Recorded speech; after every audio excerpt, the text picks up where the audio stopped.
당을 이끌고 있는 이재명 대표에 대한 부정평가가 너무 높다는 거예요. 돌파구는 좀 있어 보이세요? 이재명 대표가 잘 해야죠. 선거법 관련해서 지금 아직도 결론 못 내리고 있죠. 근데 불가피한 사정이 있어서 그렇다고 설명해야 되잖아요. 네. 판을 흔들려면은 지금까지 하던 것과 다른 뭔가를 해야 되는 거 아니에요. 과연 과반을 이기는 게 지상 최대의 목표일까? 어떤 크게 이기는 것보다는 내 사람들이 더 많이 공천을 받게 하는 것, 다음번 대선 때 내가 유리한 구도를 가져가게 하는 것이 1차 목표지 않을까? 이현주 전 의원의 복당 얘기가 좀 주중에 있었잖아요. 이재명 대표 이거 매우 이상한 걸 하고 이상해요? 있는 거예요. 외연 확장 하고 싶었으면 지금 나가는 분들 잡아야죠. 아무리 정치가 원내 진입하고 이런 거 중요한다고 하지만 지켜야 될 선과 이런 것들이 있다라고 보여지기 때문에 좀 뜬금포다 이렇게 보실 것 같아요.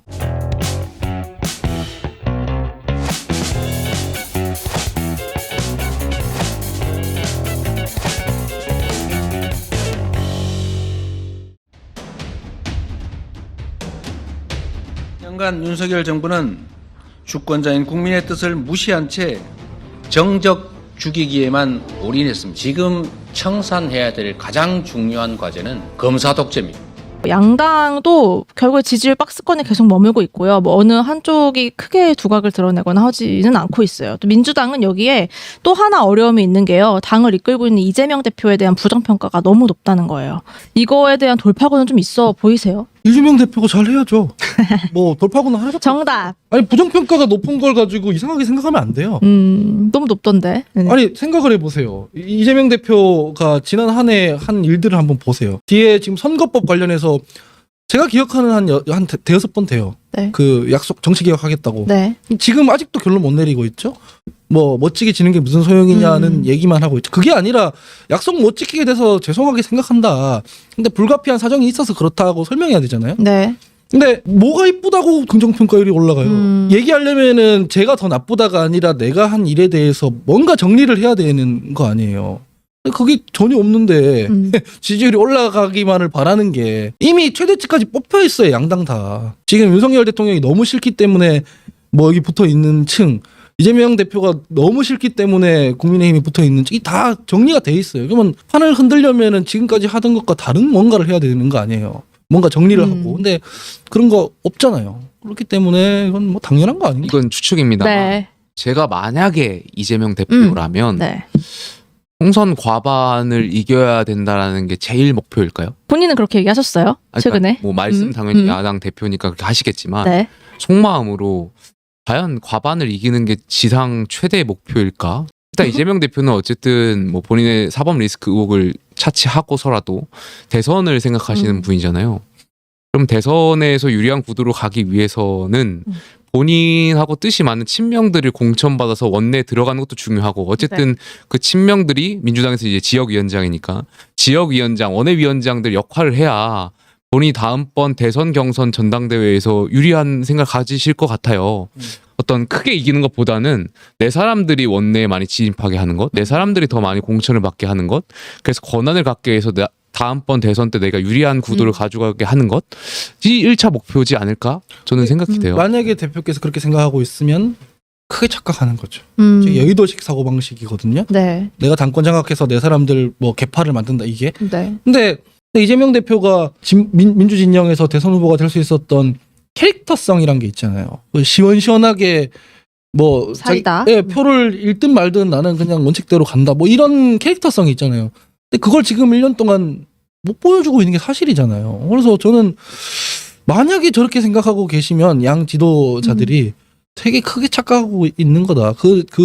지금 3년 뒤, 4년 뒤에 있을 선거 때까지 이거를 보고 간다? 그렇진 않아요. 이제 이재명 대표가 그 바깥에 손길을 좀 내밀고 있는 것 같아요. 대표적으로 이현주 전 의원의 복당 얘기가 좀 주중에 있었잖아요. 지금 살짝 뭐 막판에 얘기가 좀 접힌 것 같고 좀 고심 중인 것 같긴 한데 이 반문재인 행보를 많이 보여왔던 이현주 전 의원의 복당 설에 대해서 좀 어떻게 받아들이셨어요? 이재명 대표 이거 매우 이상한 걸 하고 있는 거예요. 외연 확장 하고 싶었으면 지금 나가는 분들 잡아야죠. 뭐 친문 이런 것도 아니잖아요. 정우천 선배나 이런 사람들은. 근데 그 사람들한테 적극적으로 뭔가 하는 데까지 했다라는 인상을 주진 못했잖아요. 네. 그 막 당의 일부 지지자들이 수박 나가라 할 때도 그냥 뭐 사실 수습한관했잖아요. 근데 이제 외연 확장하기 위해서 국민의힘 넘어갔던 분한테 입당하라고 하는 게 앞뒤가 안 맞잖아요. 그래서 저는 되게 이상한 그러니까 비명계로 불리는 분들을 이렇게 탈당할 때 최선을 다하지 않아놓고 네. 이제 상대당에 있던 분을 복당을 시키려고 이제 직접 전화까지 했다. 이러니까 좀 납득이 안 된다. 예, 있는 거를 지키는데 그 하지 않았는데 왜 엉뚱한 데서 외연 확장이 되냔 말이죠. 이현주 의원이 심지어는 영입을 하면 아니잖아요. 이현주 의원이 민주당을 탈당하면서 그 당시에 미래통합당 전진 4.0을 거쳐서 미래통합당을 거쳤을 때 하셨던 말들이 있잖아요. 그리고 본인이 윤석열 정권에서 이 정권을 교체하기 위해서 노력했던 부분들이 있고, 근데 글쎄요, 뭐 신당하고 또 접촉하려고 여러 차례 뭐 이준석 대표와 그때 뭐 전국 순회 강연을 돌면서 토크쇼를 해왔던 부분도 있고, 갑자기 이제 와서 만약에 뭐 확정된 건 아니지만 민주당을 들어가게 된다면 국민들 입장에서도 아무리 정치가 원내 진입하고 이런 것이 중요한다고 하지만 그럼에도 불구하고 우리가 지켜야 될 선과 이런 것들이 있다라고 보여지기 때문에 좀 뜬금포다 이렇게 보실 것 같아요. 하게 된다면. 마지막으로 그 이재명 대표 관련해서 국민의힘이 한 가지 비판하고 있는 게 있어요. 민주당이 정한 컷오프 5대 범죄, 성범죄, 음주운전, 직장갑질, 학교폭력 증오 이 기준이 교묘하게 이재명 대표만 피해간다, 뭐 이런 의혹을 한동훈 위원장을 비롯해서 좀 안에서 제기하고 있거든요. 그러니까 이 대표 어디에도 해당이 되지 않게 짰다 이런 얘기가 나오고 있는데, 이런 문제 제기는 좀 억까라고 보세요? 아니면 뭐? 그 상대 정당에서 했잖아요. 네. 얘기하기에는 공색하죠. 공색해요? 그 뭐 각 정당에서 공직 후보자 추천할 때 기준 정해서 내고 국민들한테 심판 받으면 될 일이라고 저는 보거든요. 네. 본인들 공천을 잘 하면 될 문제라고. 그러면 좋죠. 민주당이 실제로 여당에서 말하는 대로 이런 식의 공천하고 있으면 좋은 거 아니에요? 국민의힘으로서 여당 땡큐. 입장에서는 좋은 거 아니에요? 우린 제대로 공천해서 그러면은 이겨보겠다고 하면 되는 일이잖아요. 뭘 남의 집 공천까지 감나라 배나라 누가 피해간다 얘기할 만큼 지금 여당 사정이 좋지 않잖아요. 저는 그건 되게 보고 그냥 웃었습니다. 각자 잘하자? 네. 아마 이거는 그 여당이 먼저 내놓기보다는 아마 질문이 맞아요. 기자분들이 아, 하셨고 그랬을 여기에 거예요. 대해서 네. 답을 하는 과정에서 말씀하셨던 것 같은데, 저도 뭐 그렇게 생각해요. 그러니까 아마 이 당이라는 것이 이 민주당의 공관위원들이 공천 룰을 짤 때 분명히 이재명 대표를 고민하지 않을 수가 없었을 거예요. 이재명 대표가 갖고 있는 여러 가지 의혹들, 또 재판에 연루된 그 의혹들을 일단 소거하고 나머지 국민 눈높이에 맞는 기준들을 내세울 수밖에 없을 거예요. 정당의 권력자가 지금 이재명 대표고 그 이재명 대표를 피해갈 수 있는, 그렇잖아요. 이재명 대표에 걸리는 기준들을 짜면은 이재명 대표부터 컷오프 시켜야 되는데 아마 여러 가지 민주당의 공관위원들이 극한 직업이었을 거다 생각됩니다.